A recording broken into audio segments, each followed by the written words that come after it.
Madame, monsieur, bonjour et bienvenue dans ce 15e JT de l'inutile de la semaine. À mes côtés, pour ce journal, toujours vivante, toujours debout, toujours la banane, rassurez-vous, j'ai nommé Francine Schmitz. Wesh Fran, bien ou quoi?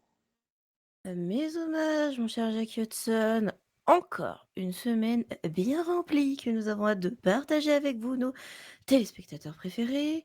Alors, pas de titre hein, pour aujourd'hui parce que oh, bah, la flemme déjà. Et puis, l'info en vrac, c'est quand même pas mal aussi, non? Commençons par la première info capitale de ce 1er avril, du changement au bureau des shérifs. Eh oui, chers téléspectateurs, les shérifs ont pris une décision. Après un ras-le-bol général chez les forces de l'ordre du comté de Blaine County, ceux-ci ont décidé de changer de nom. Depuis quelques années, les citoyens ont affectueusement appelé le BCSO par un sobriquet qui, finalement, a été adopté par l'ensemble des effectifs. C'est donc officiel. Le BCSO change de nom pour s'appeler à présent le BCBSO. Une belle preuve que les agents de police du Nord sont à l'écoute des citoyens. Et toujours du côté de Blaine County, c'est la mairie cette fois-ci qui opère quelques changements. Ouais, en effet, le maire du Nord prépare un décret pour une tenue vestimentaire plus appropriée au climat de la région. Pour l'ensemble des effectifs de la mairie et de la population, il sera désormais obligatoire de porter un bermuda et des claquettes avec des chaussettes. Alors comme vous pouvez le constater, Louisa, elle est totalement d'accord avec cette nouvelle loi, vu que de toute façon on n'a pas le choix.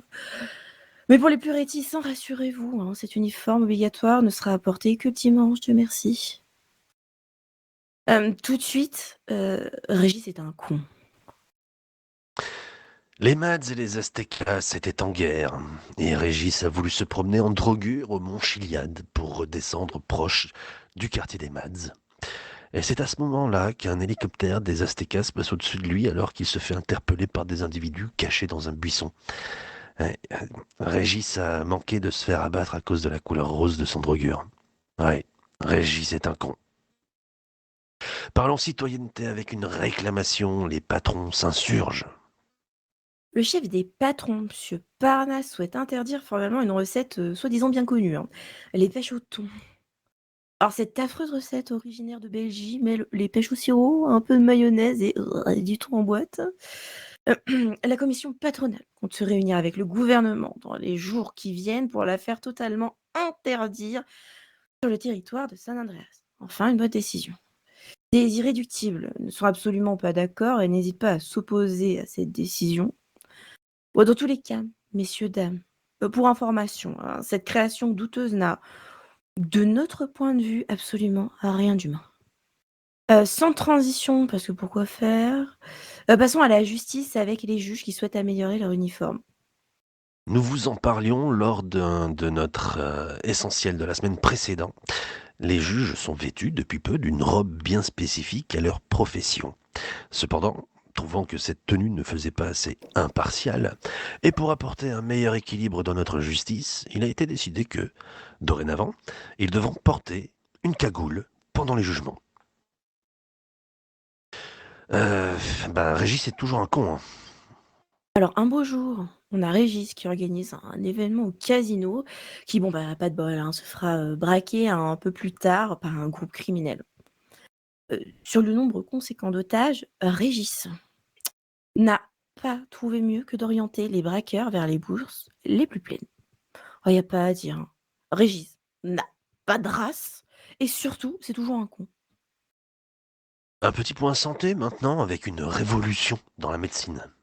Alors ça, par contre, c'est incroyable, hein. Alors le LSES nous a confié lors d'un entretien privé qu'ils ont fait une avancée majeure dans la chirurgie esthétique. Alors, après les piercings sous-cutanés, c'est officiel.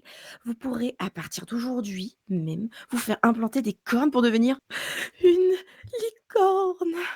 Nous avons pu recueillir des images de cette opération merveilleuse. Changer de tête pour changer d'humeur. Bon, alors, malheureusement, vous ne pourrez pas encore vomir des arcs-en-ciel, mais peut-être que, comme nous les femmes, vous pourrez enfin faire caca des paillettes.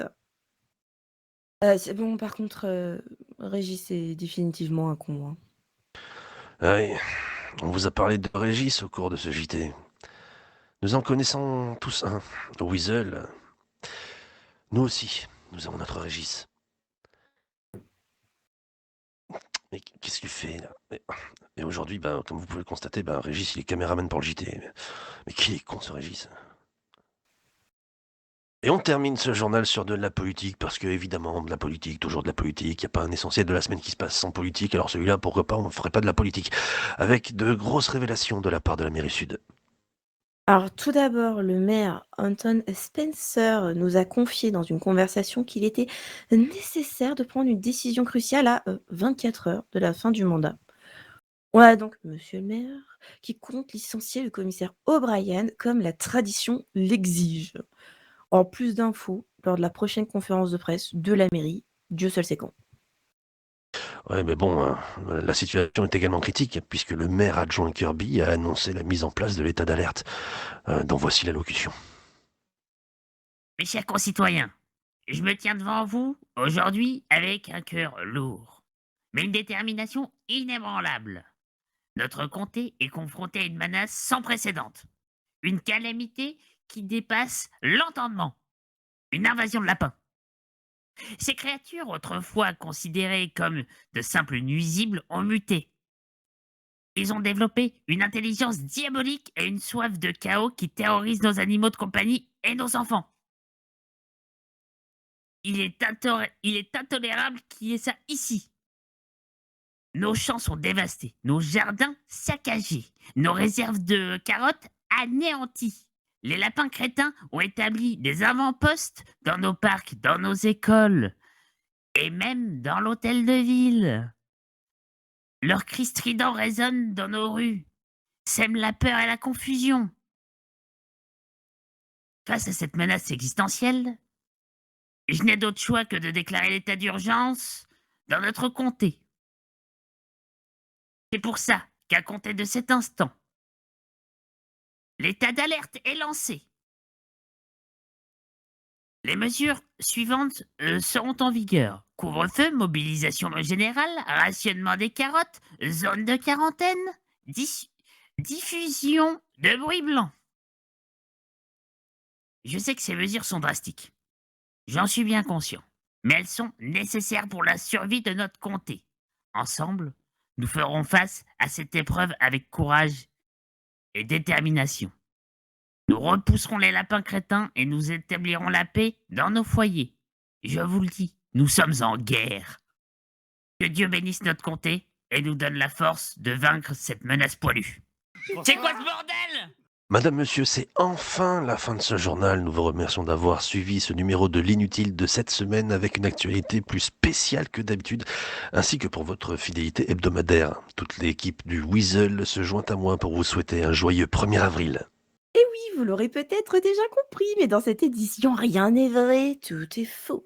Nous espérons que cette version rocambolesque vous aura fait sourire. Allez, à bientôt mes petits poissons.